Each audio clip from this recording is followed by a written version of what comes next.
እያለያየን የሚመጣው ነገር ተዋህዶ የሚለው አሁን እዚህ ጋር ይኸውልህ ቃሉና ፍጡር የሆነው መጽሐፍ ቅዱሱ ወይም ወረቀቱና የፈጣሪ ቃል አንድ ላይ ሆኖ አገልግሎት ይሰጣል እንላለን እኛ እንደዛ ነው የምንለው። እሺ አንተ የአምላክ ቃል ነው ብለህ ነው የምታምነው መጽሐፍ ቅዱስ? አይ አሁን የመጽሐፍ ቅዱስ ማብራሪያ መልስ ልሰጥህ አይደለም የገባሁት። ይሄ ነገር ጥያቄ ስላለብኝ ጠይቄሃለሁኝ። በእርግጥ ማመን እንደዛ ነው የማምነው፣ በትክክል ማምነው። ግን ምን ይላል? እኔ ጌታ እንዳዘዘኝ ሳይሆን የምናገረው እኔ በራሴ በሞኝነት ነው የምጽፈው ይላል። ምን ትላለህ? ማን? ጳውሎስ። አልገባኝም። ላሳይህ መጽሐፍ ቅዱስ ላይ እኔ ጌታ እንዳዘዘኝ አልናገርም፣ ነገር ግን በሞኝነት ነው የምጽፈው እያለ ይናገራል ጳውሎስ። በሞኝነት ነው ማለት? አዎ ላሳይህ። በሞኝነት አይ መጀመሪያ ሞኝነት የሚለው ቃል ላይ እንግባ። ላሳይህና ታብራራለና ለመጽሐፉ ለእኛም ሞኝ ማለት አይ እዛ ጋር እንትን ውስጥ ከመግባት በፊት ሞኝ የሚለው ላይ ሞኝ ማለት ቃሉን ብቻ ማሳየህ አንበብኩት ነገር ነው። አንተ የአምላክ ቃል ነው አይደለ? ጳውሎስ ግን እኔ የራሴ ቃል ነው ይላል። ቃል በቃል እኔ ጌታ ሳይሆን እየነገረኝ በሞኝነት ነው የምጽፍላችሁ እያለ ይናገራል። ላሳይህ አንዴ።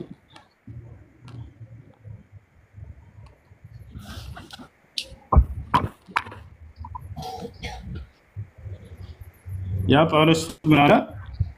ቅዱስ እንዴት እንደጻፈ ሲነገር እንደዚህ ታምኜ ስመካ የምናገረው በሞኝነት እንጂ ጌታ እንዳዘዘኝ አልናገርም ማለት የአምላክ ቃል አይደለም ማለት ነው። ያው ጌታ እንዳዘዘኝ አልናገርም ጭራሽ የሚጽፈው በሞኝነት እንደሆነ ይናገራል።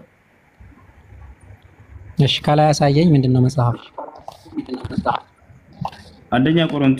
ሁለተኛ ቆሮንቶስ ምዕራፍ 11 ቁጥር 17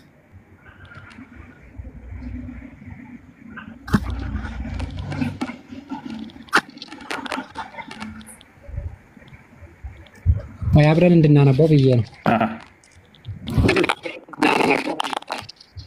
ልጆች አንዴ ታብ አድርጉ ባካችሁ። ይኸውላችሁ እየተቆራረጠ ነው፣ ብዙ አይሰማም። አንድ ጊዜ ነው። ሁለተኛ ቆሮንቶስ ምዕራፍ 11 ቁጥር 17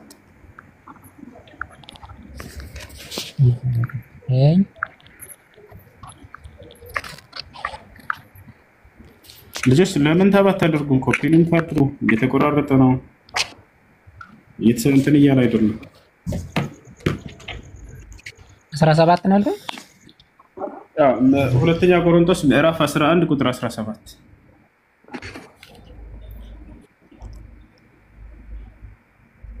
ስመካ የምናገረው በሞኝነት እንጂ ጌታ እንዳዘዘኝ አልናገርም ይላል።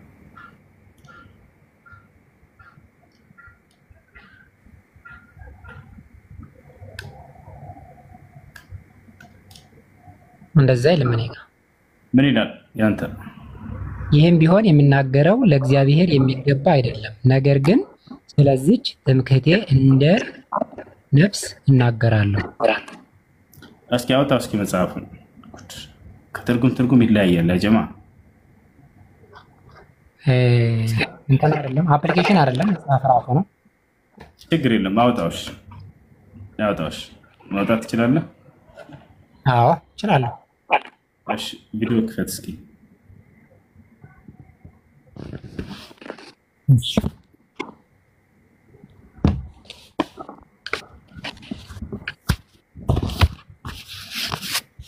አንድ ቤት ልትገቡ ነው። ቶሎ ነው። ያ 700 ሺህ የገባቸው ነው። 300 ምናምን ሺህ የቀራቸው እንትን ይላል። ይያዝ ነው ወላ ናቸው። ታባት ታደርጉ ምናምን ምን ይሻላል? ሁሌ ታባ አድርጉ እያልኩ መጮህ አለብኝ? ኮፒ ሊንክ አድርጉ፣ ታባ አድርጉ ይመጩ ይታይካል። እሺ ምንድነው የሚለው? እስኪ አንተ በለው የቱ ጋር ነው? እሺ ቆይ ላሳየህ ነው። እሺ ቁጥር 17 አንዴ ግዕዝ ታነባለህ እንዴ? ለአማርኛ እንደረስከው ቁጥሩ ግዕዝ ነው እኔ ጋር ያለው መጽሐፍ። ችግር የለውም። ቁጥሩን አንተ ካወቅከው ይበቃል። ችግር የለውም። ቃሉን አሳየን እስኪ የቱ ጋር ነው? ይኸው እዚህ ጋር ይህ ቢሆን የምናገረው ጋር የትኛው ነው? ደግሞም እንዲህ እላለሁ ሰነፍ የሚያገኝ አይኖር። ታች ነው እዚህ መካዘድ እንደ ሰነፍ እንኳን ብሆን ተቀበልኩኝ። ይህም ቢሆን የምናገረው ለእግዚአብሔር የሚገባ አይደለም። ነገር ግን ስለዚህ ትምክህት እንደ ሰነፍ እናገራለሁ ይላል። ያ እንግዲህ የሚናገረው ማን ነው? የሚናገረው ማን ነው? ስለምን ነው እንደዚህ ተናገርኩት ነው ያለው? የሚናገረው ማን ነው? ጳውሎስ። ለእግዚአብሔር የሚገባ አይደለም እያልኩ እናገራለሁ የሚለው ማን ነው? ራሱ ጳውሎስ ማለት ነው። ራሱ ጳውሎስ። ምኑ ነው የማይገባ ያለው? ትምክህቱ። ስለዚህ ትምክህት አዳምጥ። ይኸውልህ ተናጋሪው ማን ነው ከተባለ ራሱ ጳውሎስ ነው አይደለ? የራሱ ንግግር ነው ወይንስ አይደለም? ራሱ ጳውሎስ ነው የተናገረው። አመሰግናለሁ። እሱን ነው እያልን ያለ ነው። የአምላክ ቃል የሚባለው ከአምላክ ዘንድ መጥቶ ነብያቶች ሲያስተላልፉት ጊዜ ነው እንጂ ከራሱ የሚናገር አካል ጳውሎስ ያውና እንተ ኦኬ። ስለዚህ እዚህ ጋር የተጻፈው በሙሉ በቀጥታ እግዚአብሔር የተናገረው እንጂ እነ ጳውሎስ የተናገሩት ወይም ሌሎች ሐዋርያቶች የተናገሩት አይጻፍም የሚል አስተሳሰብ ነበር ያለህ አንተ? እሱን አልጠየቅኩም። ጳውሎስ ከራሱ ይናገራል ነው መጽሐፉ ላይ። እንግዲህ አንድ አካል እሱ ብቻ አይደለም። በነገራችን ላይ እንትናን ሰላም በሉልኝ ያለ ሰላምታ ደብዳቤ ሁሉ ከራሱ ይልካል። እግዚአብሔር ነው እንደዛ እያለ የሚናገረው። ሮሜ 16 ከቁጥር 1 ጀምረህ ብታነበው ለየሀገሩ ሰዎች ጳውሎስ እያነሳ ጓደኞቹ ሰዎች ይልካል። እሱ ላይ እኮ ነው እየመጣ ያለሁት። ጳውሎስ ጽፏል። የአምላክ ቃል ነው። እሱ ትእዛዝ ነው፣ የአምላክ ትእዛዝ ነው። ይሄን ሰላም በሉልኝ እያለ የሚናገረው አምላክ ነው። ጳውሎስን እንዲናገር የፈቀደለት ማን ነው? ማን የፈቀደለት ሳይሆን ያ ንግግር የማን ነው? አምላክ እግዚአብሔር ነው ወይ? እናንተና ሰላም በሉልኝ እነሱ አገልግለውኛልና በአገልግሎት ላይ ረድተውኛልና የሚለው እግዚአብሔር ነው ወይንስ ጳውሎስ ራሱ ነው? ጳውሎስ። ጎበዝ ልጅ፣ በቃ እሱን ነው እያልኩኝ ያለው። ስለዚህ ጳውሎስ የራሱን ንግግር ደብዳቤውን ጓደኞች ሰላም በሉልኝ እያለ ስማቸውን እየጠራ ሰላም በሉልኝ እያለ ጽፎ ይሄን የአምላክ ቃል ነው ልትል አትችልም። የአምላክ ቃል ማለት አምላክ በነቢያት በኩል ወይም በሐዋርያት በኩል እንበለውና ያስተላለፈው ሲሆን ጊዜ ነው። ከራሱ ሰላም በሉልኝ ይሄን አድርሱልኝ እያለ ከተናገረ ይህ የራሱ ግል ደብዳቤ ሆኖ ይቀራል ማለት ነው። እዚህ ጋር ምን ልዩነት እንደሚያመጣ ደግሞ ልንገርህ።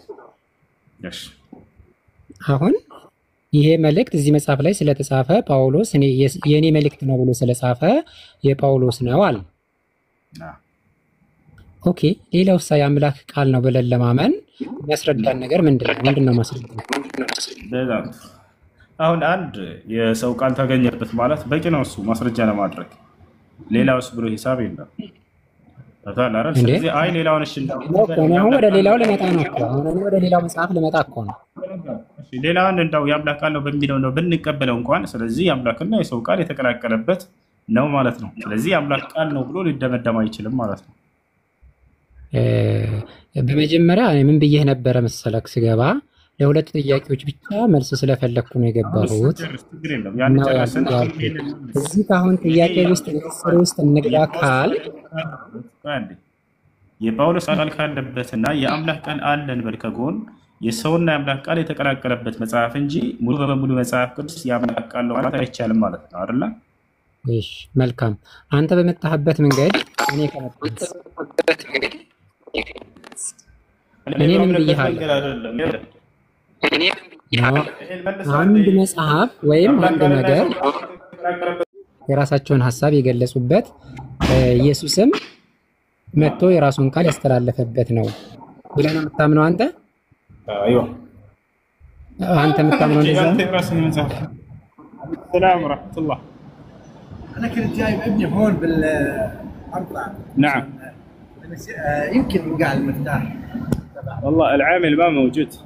ትምህርቱ እንድታደርሱልኝ ብሎ ደብዳቤ ጽፎ ለሰዎች ልኳል። ምንም ይሄ ድብቅ የሆነ ወይ ሚስጥር የሆነ ነገር አይደለም። ስለዚህ ይሄ ጳውሎስ መልእክት ነው ማለት ነው። እንዴ የሐዋርያው የቅዱስ ጳውሎስ መልእክት እኮ ነው የሚለው አላየከውም እንደ ርዕሱ?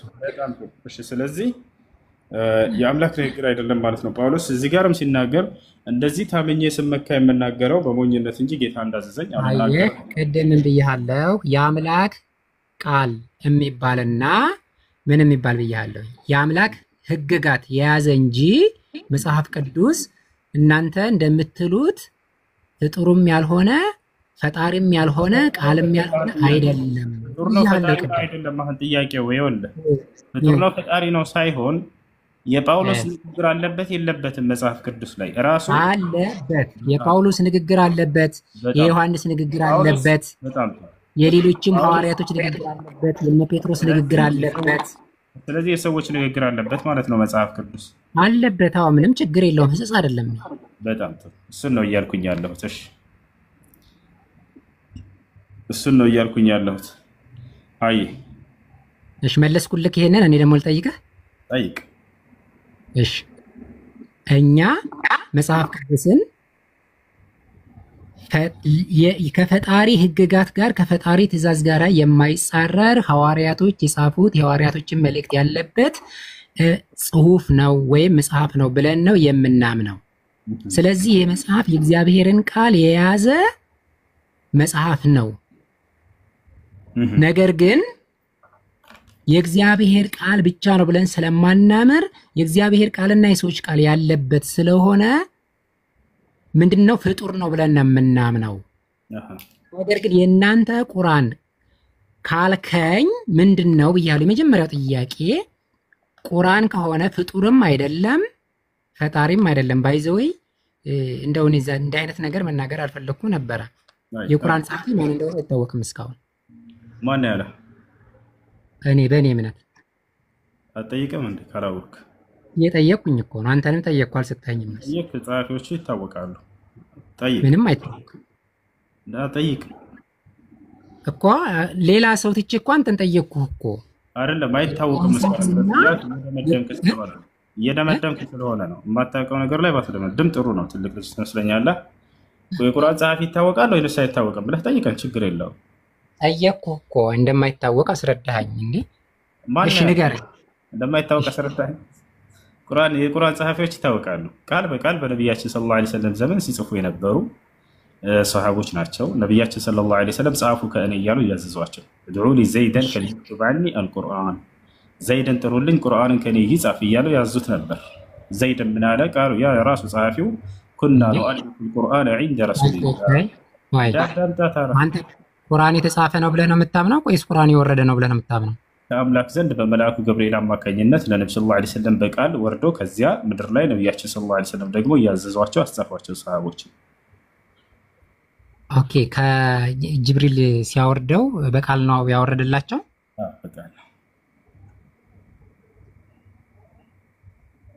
በቃል ነው የነገራቸው ያንን። ከዛ እሱ የነገራቸውን ቃል እሳቸው ሸምድደው ከዛ ደግሞ ለሌሎች ጸሐፊዎች እንደዚህ ብላችሁ እያላችሁ ጻፉ ብለው ነው ያጻፉት። አድሚኖች ትልቁ ላይ አድርጉኝ። እንደዚያ ነው። እሺ ስለዚህ እንደዛ ከሆነ በእኔ እምነት አሁን እንደዚህ ካልከኝ እኔ እንደውም እስከዛሬ ምንድነው ብዬ ነበር የማምነው ቁርአን ሙሉ በሙሉ እንደዚህ እንደተጻፈ ለሳቸው የተሰጣቸው ያንን ብቻ ለሚያነቡ ሰዎች የሰጧቸው ያነበቡ ነበር የሚመስለኝ። ከሰማይ ተጽፎ ወርዶ አምላክ ጽፎ ወርዶት እኔ እንጃ። እኔ እንደዛ ነው የምታምኑት ብዬ ነበር። እንደዛ አይደለም። በቃል አማካኝ በመንፈስ ቅዱስ ምሪት ነው ቁርአን የመጣላቸው። መልአኩ ጅብሪል ዐለይሂ ሰላም ይዞት መጣ ነቢያችን ሰለላሁ ዐለይሂ ወሰለም። እንደዛ ከሆነ የነቢዩ መሐመድ ንግግር ላለመሆኑ ምን ማረጋገጫ አለ? የአላህ ንግግር ለመሆኑ ምን ማረጋገጫ አለ? አምላክ ራሱ ይናገራል። በዚያ ላይ በል እያለ ያዛቸዋል። እርሳቸው መቼም ራሳቸው ቢሆኑ ኑሮ ቀጥታ ቃሉን ይናገራሉ እንጂ በላይ ነው። ለምሳሌ ቁል ሁወ አላሁ አሐድ ይላል። ሙሐመድ ሆይ በል እንዲህ በል እያለ እየታዘዘላቸው ይመጣሉ። ራሳቸው ቢሆን ኑሮ ይሄን ማለት ያስፈልጋቸው። መቼም እኔ ልናገር ፈልጌ እኔ ሁሴን በል እንዴት ነህ አንተ እንትና ብዬ አልጠይቅም። እንዴት ነህ አንተ እንትና ብዬ አናግርሃለሁ ጀምርልሃለሁ እንጂ። ቁርአንን ግን ስታየው ቁል እያለ ከላይ ተናጋሪ ሌላ አካል እንዳለ ያሳያል። ሌላ አምላክ ራሱ የኔ ቃል ነው ብሎ ቃል በቃል ራሱ ይናገርበታል። ይሄ ነው ማለት አላህ ቃል በቃል የኔ ነው እያለ ይናገርበታል ማለት። አላህ ሱብሓነሁ ወተዓላ ይህ ከእኔ ዘንድ የመጣ ቃል ነው እያለ ስለ ቁርአን ይናገራል በመልአኩ ገብርኤል አማካኝነት። ያንንም እኮ ነቢዩ መሐመድ ናቸው የተናገሩት። እሳቸው አድራሽ እንጂ ከራሳቸው ተናጋሪ አይደሉም። አድራሽ ናቸው። ምን ይላቸዋል በዚህ በቁርአን ላይ? ያንንን እኔ አዳምጥ እንጂ ያ አዩሃ ረሱሉ በልግ ማ ኡንዚለ ኢለይከ ሚን ረቢክ ይላቸዋል። በዚህ በቁርአን ላይ ሙሐመድ ሆይ አንተ መልእክተኛ ሆይ ይላቸዋል። መልእክተኛ ማለት ምን ማለት ነው? መልእክተኛ ማለት የተላከውን ለሄዶ ለሆነ ተናገር ለተባለው የሚናገር ወይ ማድረስ ለተባለው የሚያደርስ እሱ ነው። ምን ብሎ ይጠራቸዋል? ያ አዩሃ ረሱል አንተ መልእክተኛ ሆይ በልግ ማ ኡንዚለ ኢለይከ ሚን ረቢክ ይላቸዋል። ከእኔ ከጌታህ የሚወረደልህን ቃል ለሰዎች አድርስ ይላቸዋል። ይህ የእርሳቸው ስራ ምንድን ነው? መልእክተኝነት ነው። ያም ማድረስ እንደሆነ ቃል በቃል እዛ ይነግራቸዋል። ከእኔ ዘንድ የሚወረድልህን አድርስ ይላቸዋል። ዛን ይናገራል። ወማ የንጢቁ ዐኒል ሀዋ እያለ ይመሰክርላቸዋል። ከእርሱ ዘንድ የሚወረድ ቃል እና እርሳቸው በዚያ መካከለኛ ሆነው የማድረስ ስራ ብቻ እንደሆነ ድርሻቸው ይናገራል። እሺ የኔ ትልቁ ጥያቄ እንደሆነ ታውቃለህ? ያ አላህ በል ብሎኝ ነው ወይም ከሰማይ ያለው ፈጣሪ በል ብሎኝ ነው ይሄንን ቃል ጻፉልኝ ብለው ነብዩ መሐመድ አጻፉ እንጂ ለሳቸው የነገራቸው ፈጣሪ ወይም አላህ ከሰማይ ያለው መሆኑን በምን እርግጠኛ እንሆናለን? ለምን መሊካዎች አሉ አይደለ? እነ ጅብሪል ለሙሐመድ ነገሩትና ሙሐመድ ደግሞ ለሌላ ሰው ተናግሮ ይጻፍ ከማለት ይልቁንስ ጅብሪል ለምን ኖርማል ለሚጽፍ ሰው ጻፍ ብሎ እነዛን ነገሮች አላጻፈም? ለምን ጅብሪል ለምን አልተናገረም ነው?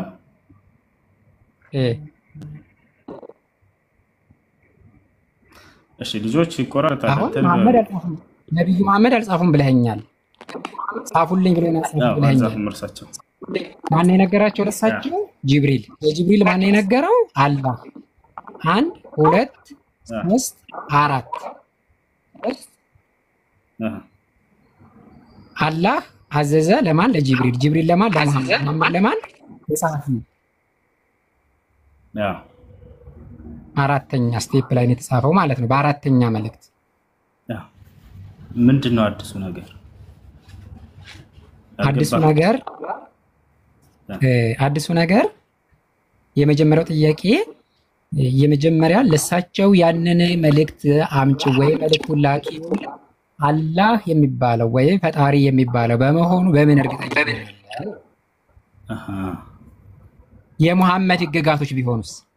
አይደለም፣ እራሱ ይናገራል። ኢነኒ አነላህ ይላል ተናጋሪው። እኔ አምላካችሁ አላህ ነኝ ይላል። አድርስ እያለ ያዛቸዋል። አንተ ክርስቲያን ነህ አይደለ? አለኝ ነው እኮ ያሉት። አለኝ ነው አይደለ ያሉት? ኦኬ አንተ ክርስቲያን ነህ? እኔ አላህ ነኝ ብሎኛል። አሎ ብሎኛል አይሉም? ቁርአን ላይ አላህ ብሎኛል የሚል ቃል ካለ አሳየኝ። እሺ ያላ እንዴ እሱ አንተ እኮ ነህ እያልከኝ ያለኸው። አላልኩህም? እኔ እንደዚያ ብሎኛል የሚል ካለ አሳየኝ። ያላ እንደዛ የሚል አንብበሃል በቁርአን ላይ? ቁርአን ላይ አይደለም አንተ ያልከኝና ያንተ እንደዛ የሚል የለም። እንግዲህ አሁን ይሄን ጥያቄ ደግሞ ወደ አንተ ላዙረው። ሙሴ ከአምላክ ዘንድ ቃል ይመጣለታል አይደለ? በቀጥታ ለሙሴ ከአምላክ ዘንድ ለመምጣቱ ቃሉ እንዴት በምን እርግጠኛ ልትሆን ቻልክ?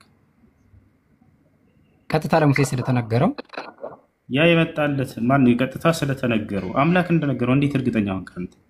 እሺ በሌሎችም መጽሐፎች ላይ ድጋሚ ስለተረጋገጠ ለእነዚያስ አምላክ እንደሆነ የነገራቸው እንዴት አውቅ? ሰይጣንስ ቢሆን ምንድን ነው እርግጠኛ ያደረገህ ነገር?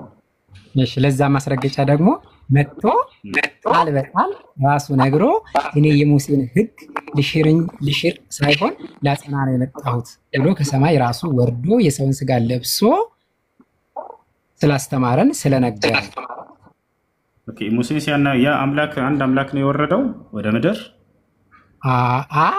አሁን የጠየቁን ጥያቄ ላለመመለስ ሌላ ታሪክ ውስጥ ልገባ።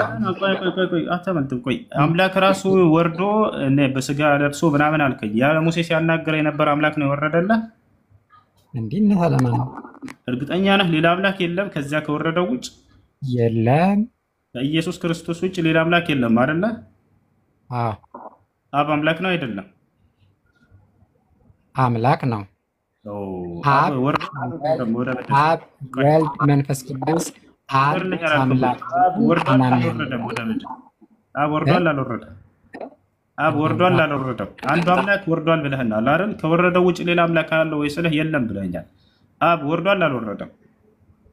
አብ ወልድ መንፈስ ቅዱስ ማለት አንድ አብ አምላክ ወርዷል ተብሎ አልወረደም? የሚታመኑ በአካል ወይ ሶስት አልጠየቅኩም። አብ ወርዷል አልወረደም? ለምንድን ነው አንተ የተጠየቀኝ ብቻ ሳይሆን የመመለስ ግዴታ ያለብኝ? ትክክለኛውን ነገር ነው የመናገር ግዴታ ያለብኝ። የተጠየቀውን ራስህን ጠይቀህ ልትመልስ ነው እንዴ? ቤት የጠየቅኩህ አብ ወርዷል አልወረደም? ወረደ አልወረደም አይደለ? እ አብ ወርዷል አልወረደም? አየህ፣ እኔ የምለውን ሳይሆን የምታዳምጠው አንተ የምታውቀውን ነው የምታዳምጠው። አንተ የምትጠይቀኝን አልመልስም። እኔ ራሴን ጠይቄ ራሴ ልመልስ እያልክ እኮ ነው። ከእኔ ጋር ጥያቄ እየጠበቅህ እስከሆነ ድረስ የኔን ጥያቄ መልስ። አንተ ራስህን ጠይቀህ የምትመልስ ከሆነ ይህ ምንም ዋጋ የለውም። አንድ አምላክ ነው ያለው አልከኝ። ያ አንድ አምላክ ለሙሴ ሲገለጥ የነበረው አምላክ ስጋ ለብሶ ወርዷል አልከኝ ራስህ። ከዚያ ከወረደው ውጭ ሌላ አምላክ የለም ወይንስ አለ አልኩህ። የለም አልከኝ። ስለዚህ አብ ወርዷል አልወረደም? መልስ ይሄ። አብ አልወረደም። ስለዚህ ያልወረደ አንድ አምላክ አብ አለ፣ የወረደ ደግሞ አምላክ ኢየሱስ አለ አይደለ? በተለየ አካሉ በራሱ ቃል የነበረው ቃል ወልድ ከሰማያ ሰማያት ወረደ፣ ሰዎችንም በራሱ ሕግና በራሱ ትእዛዝ አዳነ። ስንት አምላክ ነው ያለው ነው ያልከኝ? አንድ አምላክ ነው ያለው ብለኸኛል አይደለ?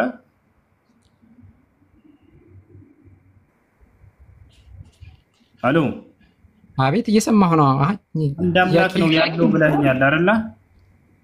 አዎ፣ አንድ አምላክ እግዚአብሔር።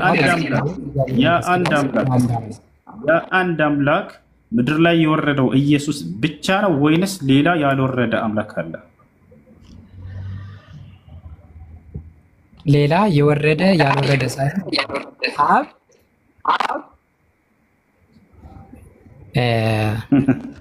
እንዴት መሰለህ ይባላል። አሁን አንተ ሶስት አምላክ ነው ወይም ሁለት አምላክ ነው ልትል እንደምትል እኮ አውቃለሁ። አልጠየኩም። እሱን አላልኩም። መች አልኩኝ? እየተጠየቅ ነው መልስ። እሱን ከወረደው አምላክ ውጭ ሌላ አምላክ አለ ወይንስ የለም? ያ አንድ አምላክ ነው የወረደው ያልኩህ። አዎ አልከኝ። ያ አንድ አምላክ ኢየሱስ ብቻ ነው። አዎ አልከኝ። እሺ ሌላ የወረደ አምላክ የለም ወይ ስለ ያልወረደ ሌላ አለ አልከኝ። በጣም ጥሩ። አብ ወርዷል አልወረደም? አልወረደም። ስለዚህ አብ አምላክ ነው አይደለም? ወልድ ልጁም አብም ወልድም መንፈስ ቅዱስም አምላክ ነው።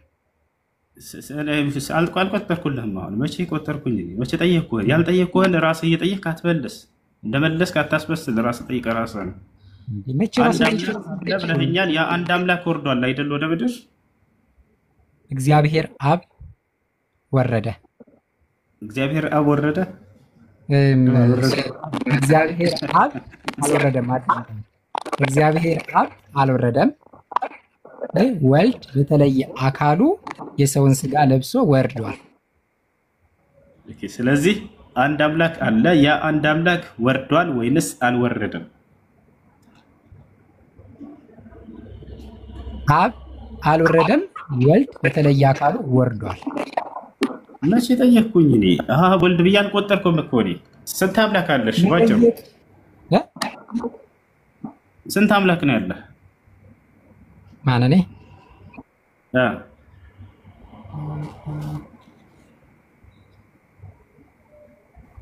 አልገባኝም። ስንት አምላክ ነው ያለ ማለት? ግልጽ ጥያቄ ነው። ስንት አምላክ ነው የምታመልከው? አንድ አምላክ። ማን ነው ያ አንድ አምላክ? እግዚአብሔር። እሺ፣ ኢየሱስ ክርስቶስ ብቻውን አምላክ ነው ያለ አብ ያለ መንፈስ ቅዱስ ማለት ትችላለህ? አትችልም? አልችልም። አብ ያለ ኢየሱስ ያለ መንፈስ ቅዱስ ብቻውን አምላክ ነው ማለት ይቻላል? አይቻልም? አይቻልም። አያችሁ አይደል? ስለዚህ የግዴታ ሶስቱም ካልተደራረቡ አምላክ ናቸው። አምላክ ነው አንዱን ነጥለህ አንዱን አምላክ ነው ማለት አትችልም ማለት ነው። ልክ ነህ። ተገዳድሮ የሚቆም አምላክ የለም ማለት ነው። አስተውሉ። አንዱ ያለ ሌላው መቆም አይችልም። አያችሁ? እሺ፣ ዮሐንስ ወንጌል ምዕራፍ 17 ቁጥር 3 ምን ይላል? ለምን የመጀመሪያ ጥያቄ ላይ ተመልስልኝ። እንዲህ ወዴት አንዱን ጠይቀህ አንዱን ወደዛ መሄድ ነው ሲጀመረኛ የስላሴን አንድነትና የስላሴን ሁለትነት ሶስትነት አብ ስላልክ እኮ ነው። አብ ብቻውን እንደ አምላክ እንደሚባል ላሳይህ ነው። ክርስትና ከመጽሐፍ ቅዱስ ውጭ ነው የምንላቸው ለዚህ ነው። ዮሐንስ ወንጌል ምዕራፍ 17 ቁጥር 3 አንብበው። አዳምጠኛ ርዕስ የለህም ስታወራ፣ ሁሌም እንደዚህ ነው የምታወራው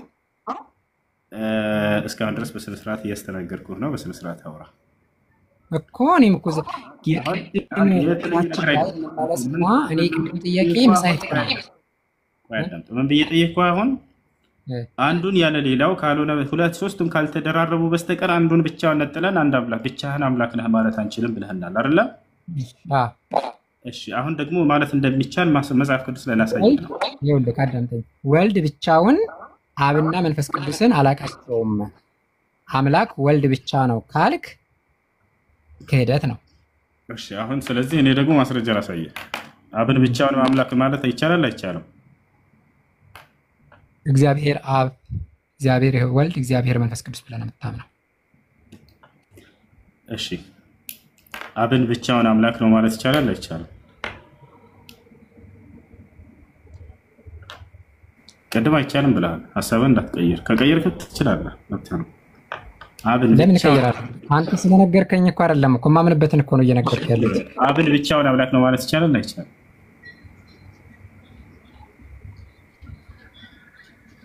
ይኸውልህ አብን ብቻውን አምላክ አይደለም ካል ኢየሱስ ማነው ወልድን መንፈስ ቅዱስን አምላክ አይደሉም ካልን እንጂ አብ አምላክ አይደለም አንልም።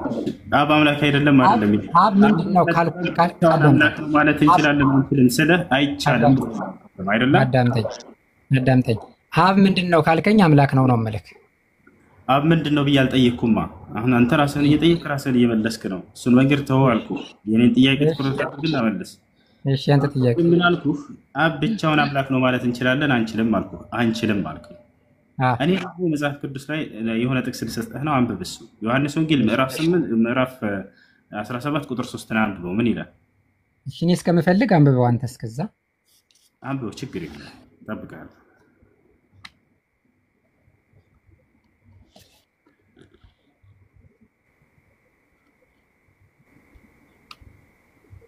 ዮሐንስ ወንጌል ስንት?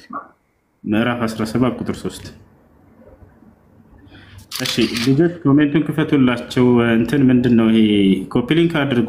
ምንም እኔ መቆጣጠር አልችልም፣ ያው መክፈት አልቻልኩ። ኮፒ ሊንኩን ስንት ነው ያለው? እኔ አይታይም። ምዕራፍ 10 ስንት ነው ያልከኝ? ምዕራፍ 17 ቁጥር 3።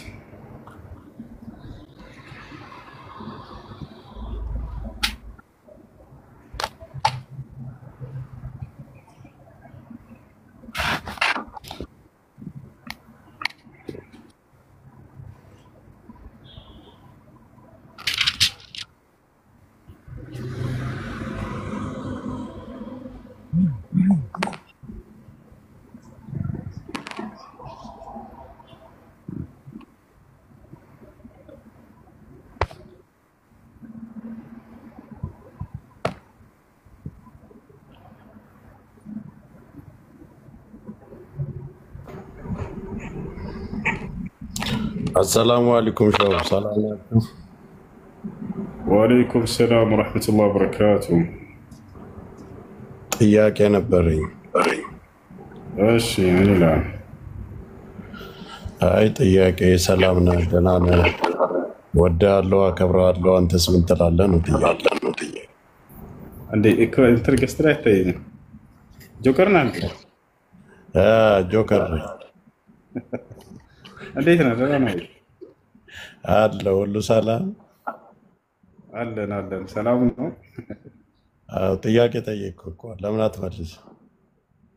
እኔም እወድሃለሁ። እንግዲህ ሌላ ምንድን ነው? አመሰግናለሁ። በቃ ይመችሽ። መልካም ጊዜ። በሌላ ጊዜ እመጣለሁ። እሺ ሙሱ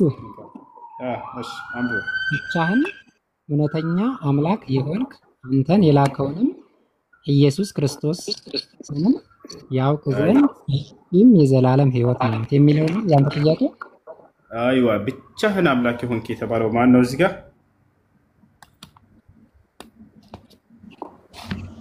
እሺ ጥሩ። ብቻህን የሚለው ለማን ነው? ለማን ነው ብቻህን አምላክ የሆንክ የተባለው ማን ነው እዚህ ቦታ ላይ? እግዚአብሔር። ማን? እግዚአብሔር። አብ ወይንስ ወልድ ወይንስ መንፈስ ቅዱስ? እሺ አብ የሚል ተጽፏል እዚህ ላይ። ከቁጥር 1 ጀምረህ አንብበው። እሺ ተመልሼ ላይ አንድ ምን ይላል? ይኸው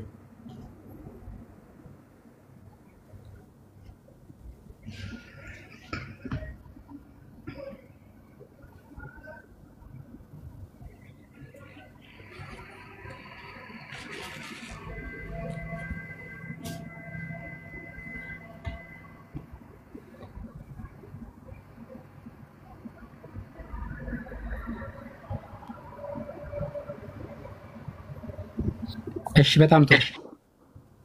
ምን ይላል? እዚህ ጋር ብቻህን የተባለው አብ ነው። ጎበዝ ልጅ። ስለዚህ አንዱን ነጥለን አብን ብቻህን ማለት እንችላለን ማለት ነው። አዳም አዳምጣለሁ።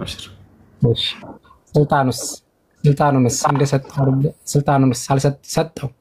ስልጣኑንም እንደሰጠው ተሰጥቶ ኢየሱስ ስልጣን ተሰጥቶ ነው ኢየሱስ ክርስቶስ ስልጣን መሰጠቱ ፍጡር መሆኑን ያሳያል። እንዳው ፈጣሪ ስልጣን አይሰጥም። እኛ እኮ ኢየሱስ የሰውን ስጋ ለብሷል። በተለየ አካሉ ከሰማይ ወርዶ ወልድ የሰውን ስጋ ለብሷል፣ የፍጡሩን ስጋ ለብሷል ብለን እኮ ነው የምናምነው። በጣም ጥሩ። በቃ እንደዛ እንደምናምን ለማንኛውም ብቻህን አምላክ የተባለው ማን ነው? እዚህ ቦታ ላይ አብ ነው ወይ ብለህ አብ ነው፣ እሱን አምናል፣ እሱ ነው። እሺ እንደ መጽሐፍ ቅዱስ ለምንድን ነው አሁን አንተ ለምሳሌ ሴት ልጅህን የሆነ ሰው መጥቶ ቢደፍርብህ ያን ሰው ምን ታደርገዋለህ? ሴት ልጅህን ፕላቲና ነች፣ ድንግልናዋን መጣና ወሰደብህ።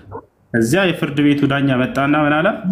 አንድ ጫፉን እንዳትነካ አንዴ ልጨርስ። አልሰማሁም። ልድገምልህ። ሴት ልጅህን ፕላቲና ልጅህን ድንግል ነች እንበል፣ ቁንጅዬ ልጅህን እንዳው የአብራክህን ክፋይ መጣና የሆነ ሰው ደፈረብህ፣ ድንግልናዋን ወሰደ። ከዚያ የፍርድ ቤቱ ዳኛ ያዘና ምን አለ? በቃ ሰው ልጅህን የተደፈረብህን ከደፋሪው በቃ እንታ 50 ብር ክፈል አለው። 50 ብር አምጣና ለልጅቱ አባት ላንተ ማለት ነው እንካ አንተ ይሄን ውሰድ፣ ምንም አልቀጣህም፣ በቃ ልጅቱንም እንዳም ጠቅልለህ ውሰድ ብሎ ለዛ ሰውዬ ልጅህን ለደፈረብህ ሰው አሳልፎ ሰጣት። በቃ ይሄ ዳኛ ይሄ ፍርድ ፍትህ ነው ብለህ ታምናለህ? ትክክል ነው?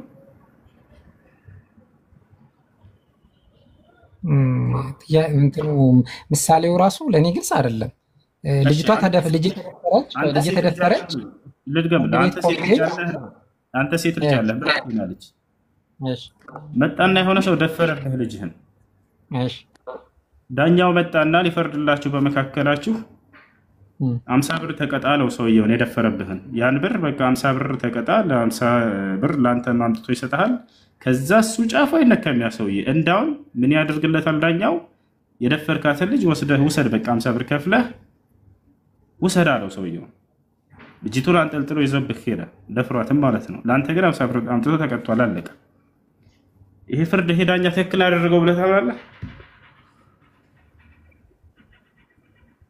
እኔ የዳኝነት ባለሙያ አይደለሁም እኮ። ይሄ ነገር በአንተ ልጅ ላይ ቢደረግ እንደዚህ አንተ ትስማማለህ? ይሄን ትቀበላለህ? ይሄን ፍርድ ልጅህን ደፍሮብህ ድንግልናዋን ወስዶብህ እዛ በኋላ ዳኛ መጣና 50 ብር እንካ በቃ ተቀጣ አለውና እና 50 ብር ቀጣው። ልጅቱንም በዛ አጠቃለሁ ውሰድ አለው። ትስማማለህ በዚህ አንተ? ልጅቱንም ውሰድ አግባት፣ ወይም እዛው እንደፈለክ አድርጋት ተባለ። አዎ ለአንተ 50 ብር ይቀጣል። በቃ ሰውዬ ጫፉ አይነካም ይሄ ሰው። እሺ ብሩ ወይም ቅጣቱ የተላለፈበት ሰዓት የቆየ ስለሆነ 50 ብር ብዙ ሆኖ ሊሆን ይችላል በሰዓቱ። እሺ ብር ተቀጣ፣ በብር ቅጣት ታለፈ እንበል። ነገር ግን ልጅቱን የደፈራት ሰውዬ እንዴት በገንዘብ ተቀጥቶ ቢያልፍ ፍትሃዊ ነው ብለህ ታምናለህ ወይ ነው? ይሄ የምድራዊ ሕይወት ስለሆነ ባላምንበትም ልቀበለው ግዴታ ሊሆንብኝ ይችላል። ወይም የምድራዊ ሕግ ስለሆነ ይግባኝ። የምድራዊ ሕግ ስለሆነ አልክ። ጥሩ። የአምላክ ሕግ እንደዛ ቢሆንስ እንደው ፍትህ ነው ብለህ ታምናለህ? ለምሳሌ የአምላክ ሕግ ቢሆን አሁን ይሄ ፍርዱ እሺ፣ ቅድም በምሳሌ ላይ ጠየቅኩህ እኔ ዳኛ ነው ያልኩህ ምድራዊ ስለሆነ እሺ። እንደው ፈጣሪ እንደዛ ብሎ ቢፈርድ ትክክል ነው ይሄ ፍርድ ብለህ ታምናለህ? ልጅ ተደፍራ 50 ብር ከፍሎ የሰው በቃ ልጅቱን አጠቃሎ በዛው ይወሰድ አንተ ዝም በል ቢልህ አባት ምን ትላለህ? ትክክል ነው ብለህ ታምናለህ? የፈጣሪ ፍርድ እንደዚህ ሊሆን ይችላል? የፈጣሪ ፍርድ ከሆነ መግደልም ይችላል፣ መውሰድም ይችላል፣ ለሌላ ሰውም ማሳለፍ ይችላል። ስለዚህ ፍርድ ትክክል ነው ብለህ ታምናለህ አንተ? የኔ ማመን ያለማመን ግዴታ የለብኝም። የፈጣሪ ሕግ እስከሆነ ድረስ መቃወም አልችልም እኮ። ስለዚህ ልጅህን መጥቶ ቢደፍር የፈጣሪ ሕግ ሆኖ ከተገኘ ልትቃወም የምትችልበት መንገድ የጠበበ ነው። ባታምንበትም ልትቀበል ትችል ይሆናል። እሺ በጣም ጥሩ፣ ችግር የለው። አያቸው አይደለ? ፍርዱ ባላምንበትም ፈጣሪ ካለ አለ ነው በሚለው እየወሰድክ ነው። እንለፎች ችግር የለውም እኮ። ይሄ አሁን እዚህ ጋር ይሄውልክ ፈጣሪ እኛን አስፈቅዶ አይደለም እኛን የፈጠረን አይደለ?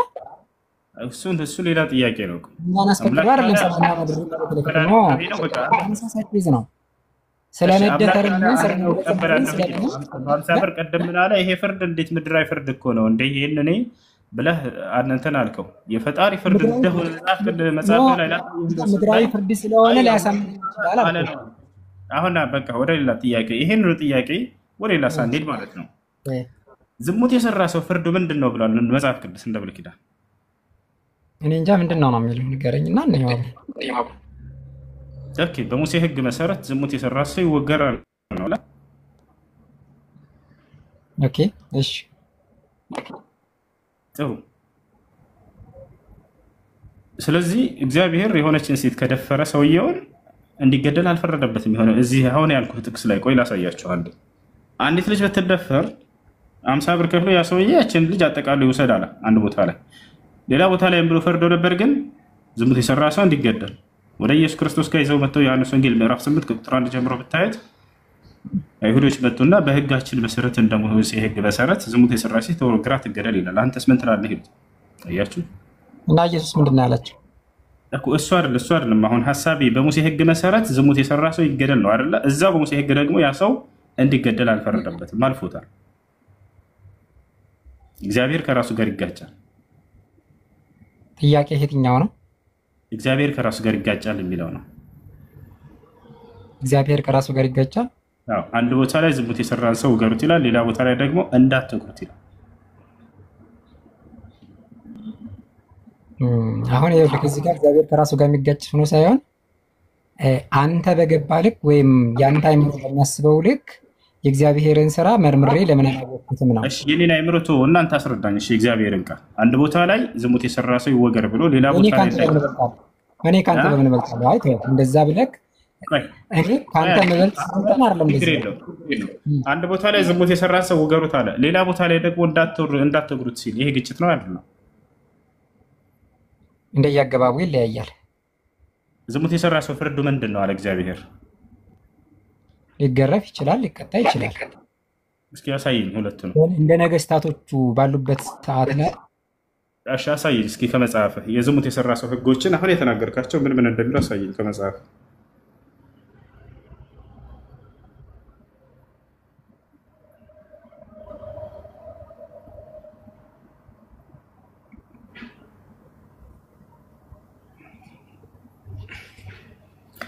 መልስ የለም። እሺ ጥያቄ ክርስቲያን ካለ ግባት ይችላል። በነገራችን ላይ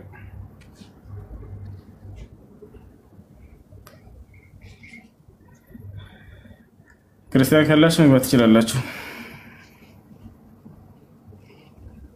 ከሌላችሁ ሙስሊሞች የሚሆን አስገባችሁ። እሺ መልሶኛል ኔትወርኬ ወይስ አልመለሰኝም? ተመልሰሃል። እሺ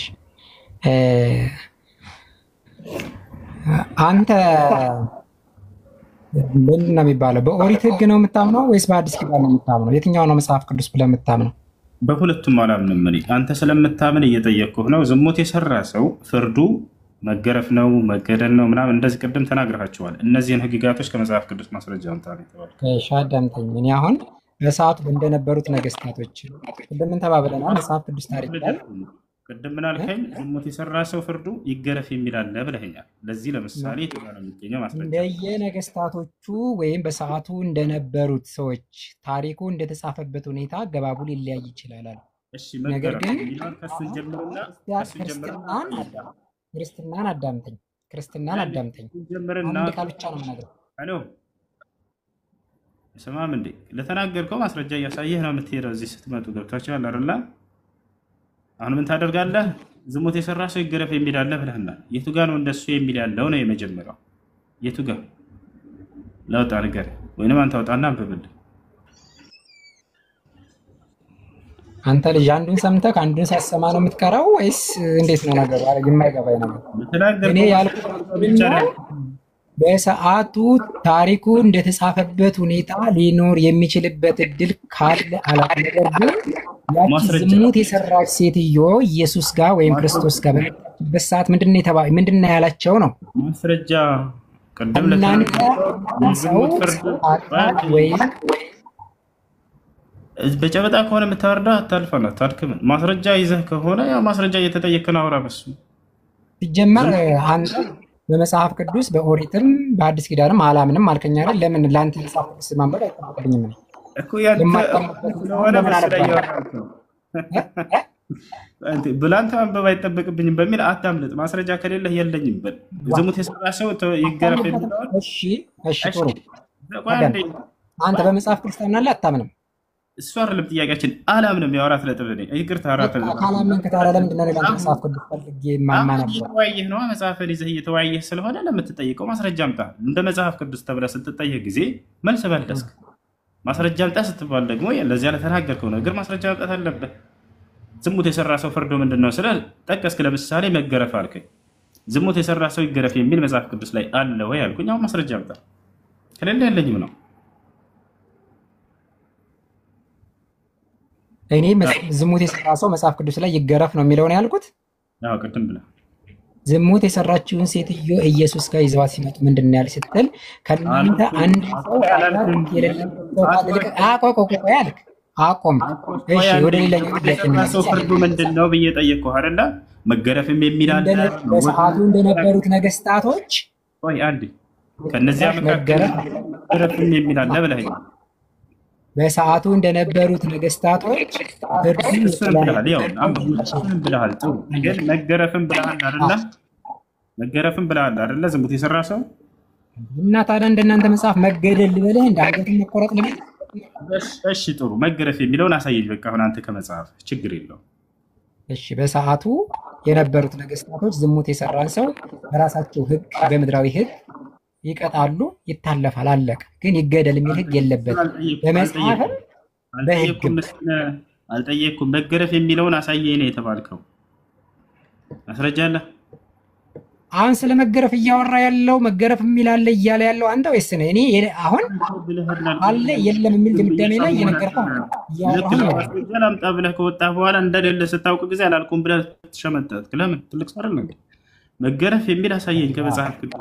የሰራ ሰው ይገረፍ የሚል አሳየን እስኪ። ታሳያለህ? ይሰቀል የምትሉ እኔ ስማ ጦጣ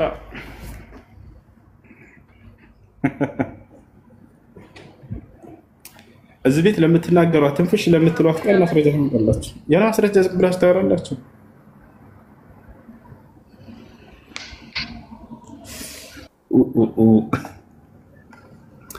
እሺ ጥያቄ አለ? ይቀጥል። ሰላም አለይኩም ወራህመቱላሂ ወበረካቱ። ወአለይኩም ሰላም ወራህመቱላሂ ወበረካቱ። ለቅድም ጫጫታዬ በጣም ይቅርታ ማለት ነው።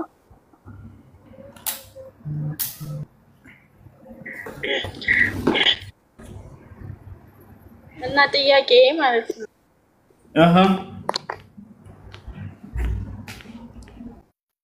አንድ ሴት ልጅ አባቷን ሳታስፈቅድ ሸሪዓ ፍርድ ቤት ሄዳ ከማሰር ትችላለች? አሻ አይሆንም። ነቢያችን ሰለላሁ ዐለይሂ ወሰለም ምን አሉ? ላ ኒካሐ ኢላ ቢወልይን ወሻሂድ፣ ኒካህ የለም በወልይና በሻሂዶች ካልሆነ በስተቀር አሉ። ወቃለ ነቢዩ ሰለላሁ ዐለይሂ ወሰለም አዩመ እምረአቲን ነከሐት ቢገይሪ ወልይን ወሻሂድ ፈኒካሑሃ ባጢል። ያለ ወልይና ያለ ሻሂዶች ኒካህ ያሰረች ሴት ኒካህ ውድቅ ነው አሉ። ስለዚህ ያለ ወልይና ኒካህ ማሰር አይቻልም ማለት ነው። ጸጋ ይበዛላችሁ ሁላ። ይታሰርም ኒካህ አይሆንም። የታሰረ ኒካ ካለ በምን መልኩ እንደታሰረ ጠይቀሽ ነው ከዛ በኋላ የሚመለሰው። በጥቅሉ ግን ያለ ወልይና ያለ ኒካ የታሰረ ኒካ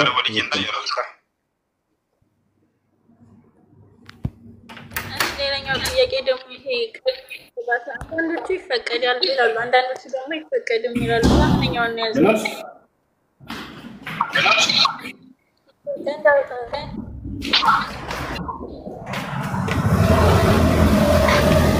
يا سلام يا سلام يا سلام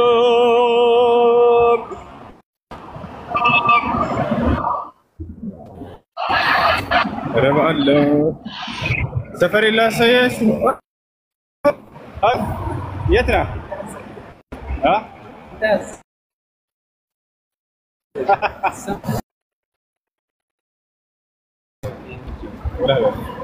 وانت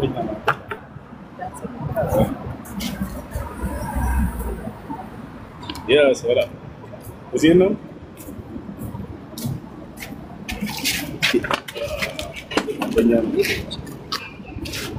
የጀማ ብያታለሁ እሷ ከሆነች። ስለዚህ አይደለም የመጀመሪያው ያንተ ኒካህ እያለ ከሌላ ሰው ጋር ሄዳ ኒካህ ለማሰር የፈለገች ሴት ከሆነች አይቻልም። እሱ ከሆነ አይፈቀድም። ለማንኛውም አንተ እኔ ልንገርህ፣ አንተ በእርግጠኝነት ከአንተ ጋር ኒካህ እያላት ከመጀመሪያ ጓደኛዋ ጋር እንደሄደች ካወቅክ እርግጠኛ ከሆንክ በቃ አትሆንም። ነገሩን እዚህ አቋርጠው። በተለይ ገና አልወለዳችሁም ምናምን ገና ህይወትን መጀመር ላይ ናቸው።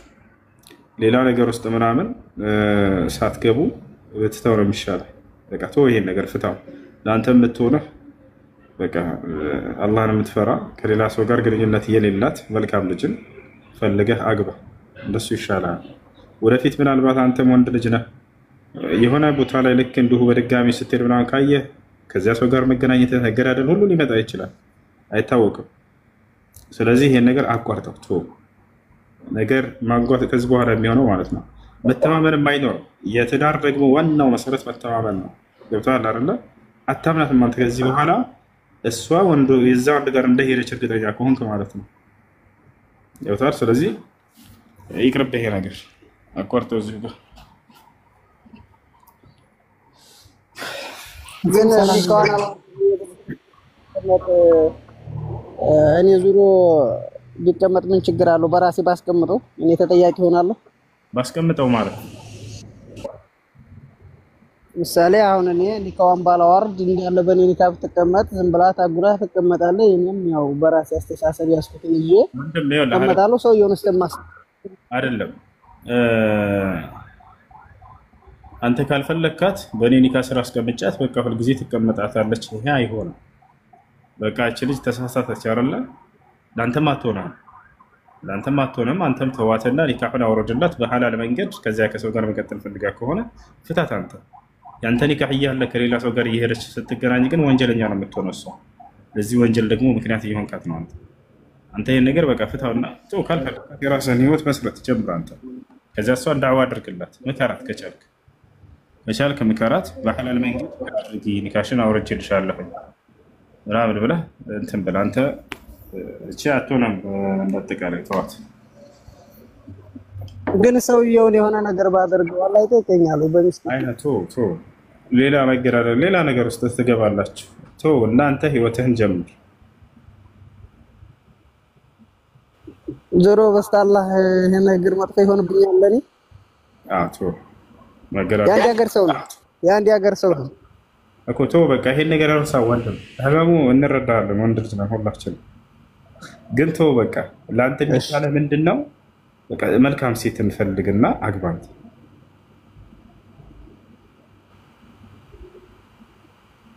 ኢንሻአላህ በዘንላህ። በጣም አመሰግናለሁ። ኑርልን። በጣም እኮራለሁ በአንተ። በጣም ደስ ብሎኛል። እሺ አላህ ይጨምርልህ፣ አላህ ይጠብቅህ። አሜን አሜን። ሁሱ እንዴት ናክ? ደህና አልሐምዱሊላህ። ሰላም ብያለሁ። ሰላም። እሺ ያው አውርታችሁ እስከምትጨርሱ እየጠበቅኩ ነበረ። ያው ተራ የሚባል ነገር የለው መሰል ዝም ብዬ ልግባ ብዬ ነው። እሺ ጠይቅ። ሁለት ጥያቄ ነው የምጠይቀው፣ ለማወቅ ስለፈለግኩ ነው የምጠይቀው። በእርግጥ እኔ ክርስቲያን ነኝ። ግን ብዙ ጊዜ ሲወራ ወይም ሲባል የምሰማው ነገር ስለሆነ ጠይቄ ማረጋገጥ ፈልጌ። እሺ የመጀመሪያው ጥያቄ ሙስሊም ሁሉ ሰለምቴ ነው የሚል ጥያቄ ወይም ብዙ ጊዜ ሲባል የምሰማው ነገር ነው። እሺ አንደኛው ይሄ ነው። ሁለተኛው ደግሞ ቁርአን ያላህ ቃል ነው ትላላችሁ። ለምሳሌ አሁን ሙስሊም ጓደኞች አሉኝ ቁርአን ያላህ ቃል ነው የሚሉት። ነገር ግን ያላህ ቃል የሚሆንበት መንገድ የለም። አንደኛ እኔ ጋር ነው ማን ጋር ነው የሚረብሽ? መጽሐፍ ቅዱስ ወይም መጽሐፍቶች ከሆኑ ውስጣቸው የያዙት ትእዛዝ ነው እንጂ ቃል አይደለም። ማለት የፈጣሪን ትእዛዝ ወይም የእግዚአብሔርን ትእዛዝ ነው እንጂ የሚይዙት ያላህ ቃል ነው ተብሎ አይታመንም። እዛውም ላይ ደግሞ ያላህ ቃል ነው ወይም የፈጣሪ ቃል ነው ካል እንዴ ቁርአኑ እኮ ወይም እንደ ማንኛውም ደብተር ያ ቃል ሳይጻፍበት በፊት ወረቀት ነው። እንዴት ብሎ ነው ይሄ ሁለቱ ነገር የሚታየው ለሚለው ነገር ማወቅ ፈልጌ ነው። ሙስሊሞች ሁሉ ሰለምቴ ናቸው የሚባለው ነገር የሚለው ሰለምቴ ማለት ከሌላ እምነት ወደ እስልምና የመጣ ነው። ሙስሊሞች እናንተስ ከተባለ እንግዲህ አምላክ አላህ ሱብሓነሁ ወተዓላ ሰዎችን ሁሉ ሲፈጥራቸው ሙስሊም አድርጎ እንደፈጠራቸው ይነግረናል። በሱረቱ ሩም ምዕራፍ 30 ቁጥር 30 ላይ ምን ይላል?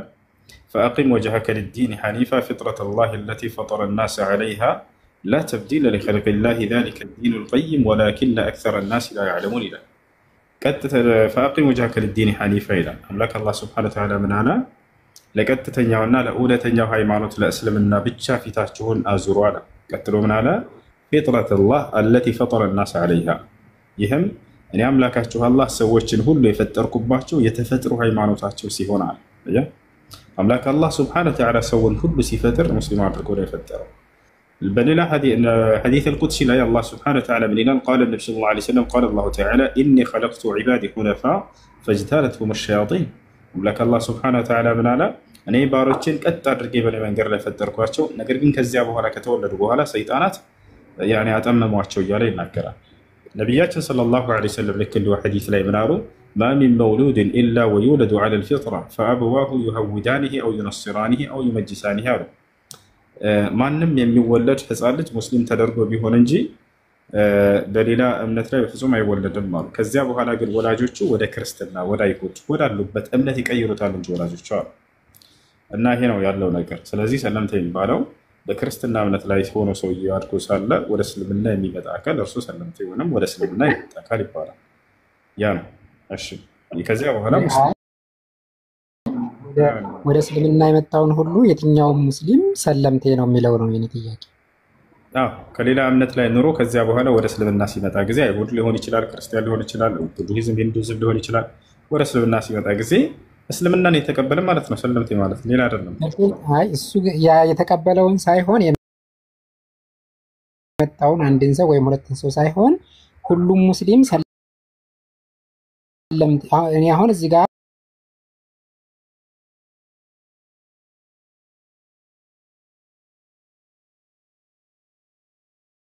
ነው ለኔ ግልጽ አልሆነልኝ ነው።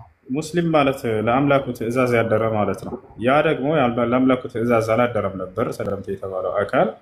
ከዚያ በኋላ ወደ አምላኩ ትእዛዝ ሲመጣ ጊዜ ለአምላኩ ትእዛዝ ያደረ፣ ከዚያ በፊት ያልሰለመ የነበረ አሁን ግን ሰለምቴ የሆነ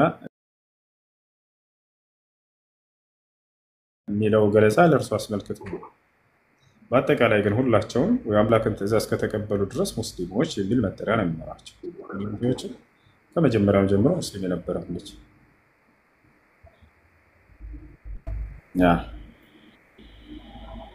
እሺ ሌላው ቁርአን የአምላክ ቃል ነው። ያው አምላክ ራሱ ይናገራል። በቁርአን ላይ ምን ይላል? ذلك الكتاب لا ريب فيه ይላል። ገና ቁርአን ስትከፍተው ጊዜ ይህ ቁርአን ከእኔ ከአምላካችሁ ከአላህ ለመሆኑ ምንም ጥርጥር የለውም ብሎ ይጀምራል። በሌላም ቦታ ላይ ኢና አንዘልና عليك الكتاب بالحق ይላል። ሙሐመድ ሆይ በእውነት እኔ ይሄን መጽሐፍ አወረድኩልህ እያለ ይናገራል። ወኢነሁ ለተንዚሉ ረቢል ዓለሚን ይላል። ይህ ቁርአን ከዓለማቱ ጌታ የተወረደ ነው። ነዘለ ቢሂ ሩሑል አሚን ታማኙ መንፈስ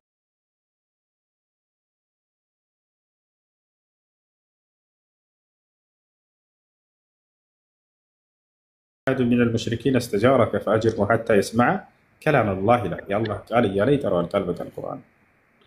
እሺ እሺ አሁን ስለዚህ ቁርአን ያላህ ቃል ነው ብለን ካመን ያላህ ቃል ደግሞ አሁን እዚህ ጋር የሚፋለስብን የቱ ጋር መሰለክ? ቁርአን ሙሉ በሙሉ ያላህ ቃል ነው ብለን ከደመደምን ያላህ ቃል ፍጡር አይደለም። እሺ ቀጥል፣ ጨርስ ጥያቄ። ያላህ ቃል ፍጡር ካልሆነ ደግሞ እኔ እያልኩኝ ያለሁት ቁርአኑ የተጻፈበት ወረቀቱ፣ ብዕሩ ወይም ቀለም የተቀለመበት ቀለም ፍጡር ነው። ቁርአንን ፍጡር ነው ብለን ነው የምናምነው ወይስ ለሁለቱም ከፍለው ነው? ወረቀቱን ነው ወይንስ አንተ ምኑን? ማለት እዚህ ጋር ቁርአን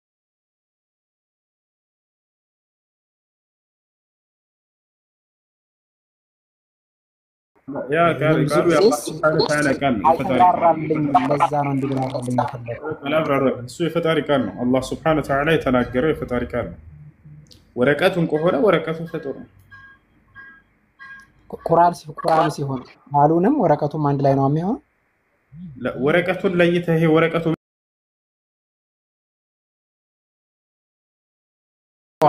የአላህ ቃል ነው። ወረቀቱ ላይ ያለው የአላህ ቃል ነው። ወረቀቱ ምንድነው ካልክ እሱ ያላህ ቃል አይደለም፣ ወረቀቱ ነው። አንዴ እንደገና ጥያቄ ልጠይቅህና ግልጽና አልሆነልህም መሰለኝ። አሁን ቃሉን ለብቻ ወረቀቱን ለብቻ አይደለም ነው እየጠየቅኩኝ ያለሁት። ቁርአን ሆኖ ታትሞ ያለው እሱን ምንድነው ብለን ነው የምንቀበለው ነው? አላህ ቃል ነው። ቁርአን ያላህ ቃል ነው። እዚህ ጋር ነው አሁን ለኔ ያላሳምነኝ ያለው። ወረቅ ክርስቲያን ነህ? ክርስቲያን ነህ? አዎ እኔ ክርስቲያን ነኝ።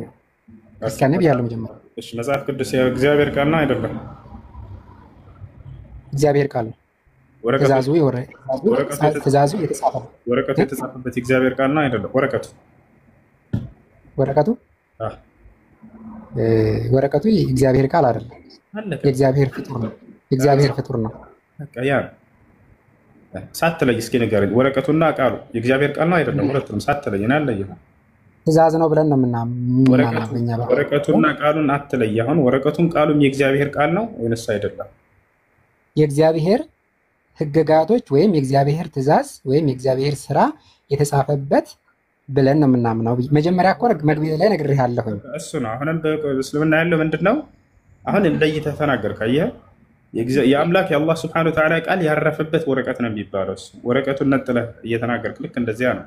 አሁንም የአምላክ ቃል ያረፈበት የሆነ ወረቀት ነው። እሱ ወረቀቱ ምንድን ነው ብለህ ነጥለህ ከጠየቅ እሱ ፍጡር ነው። አይ አንድ የማይሆንበት ምክንያት አለ። እኔ አሁን እዛኛው ጋራ ወይም ክርስቲያኑ መጽሐፍ ጋራ ማገናኘት ያልፈለኩበት መንገድ አለ። ለምን አሁን በክርስቲያኖች አስተምሮ ወይም በእኛ አስተምሮ ፍጡርም ፈጣሪም ተዋሃደ የምንልበት እምነት አለ። እዛ ስለ መጽሐፉ አሁን ስለ ኢየሱስ እናወራለን። ፍጡርና ፈጣሪ ተዋሃደ የሚለው ስለ ኢየሱስ እናወራለን። ስለ መጽሐፉ ያለው መጽሐፉንም እኮ መጽሐፉ ላይ እየመጣሁልህ ነው። እኛ አሁን መጽሐፍ ቅዱስ ላይ የተጻፈው ቃል የእግዚአብሔር ነው፣ ሕግ ነው፣ ትእዛዝ ነው። የእሱን ስራ የሚያብራራ የእሱን ሕግጋት የሚያብራራ ግን ፍጡር ነው ተብሎ ነው።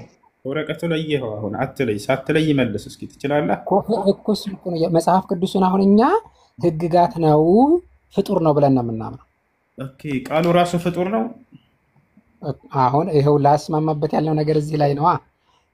የጠየኩ የእግዚአብሔር ቃል ፍጡር ነው። ቃሉ የእግዚአብሔር ቃል ፍጡር አይደለም፣ ግን ፍጡር በሆነው ነገር ላይ ያድራል እኮ። ታሪክ እኮ ነው እያልኩ ያለሁት የአምላክ ቃል የአላህ ሱብሓነሁ ወተዓላ ቃል ነው። ፍጡር በሆነው በወረቀት ላይ ተጻፈ፣ አለቀ። ሌላ ምንድን ነው የተለየ ነገር እኮ እዚህ ጋር ነው። አሁን እኔም እኮ አላሳምነኝ ያለው አላሳመነህ ጠቀስክ አይደለ? የአምላክ ቃል ነው፣ በወረቀቱ ላይ በፍጡር ላይ ያረፋል። ከሱን ነው እያልኩ ያለሁት ሌላ አይደለም። እሺ መጽሐፉን ምንድን ነው ብለን ነው የምናምነው ነው? ምንድን ነው ብለህ ነው አንተ መጽሐፉን የምታምነው? መጽሐፍ ቅዱስን የምናምነው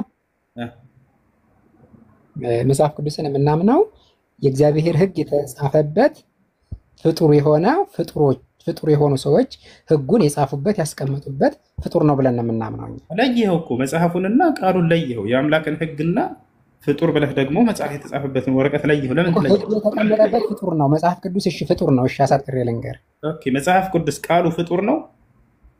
ቃሉ አይደለም እንዴ እኮ ላትለያት አለ። ወረቀቱስ ፍጡር ነው? ቃሉን የያዘው መጽሐፍ ቅዱስ ፍጡር ነው እያልኩት እዚህ ጋር። ኦኬ ቃሉ ፍጡር አይደለም፣ ወረቀቱ ግን ፍጡር ነው አልክ አይደለ? ለምን ትለያለህ? አትለያ። እኔ ስለይና ስነግርህ አትለይ አልክ። አንተ ደግሞ ለይተህ ትናገራለህ። አሁን ባጭሩ ይህ የአላህ ስብሐነሁ ወተዓላ ቃል ነው። ቁርአን ያረፈበት ወረቀት ምንድን ነው ከተባለ ወረቀቱ ፍጡር ነው። ይሄ ነው። አንተም ምን አልክ ቅድም? መጽሐፍ ቅዱስ የአምላክ ቃል ነው፣ ቃሉ የአምላክ ሕግና ስርዓት ነው። ያረፈበት ወረቀት ግን ፍጡር ነው አልክ። ሌላ የተለየ ነገር የለም። ነገር ግን እዚህ ቦታ ላይ አንተ የአምላክ ቃል ነው ብለህ ታምናለህ መጽሐፍ ቅዱስን?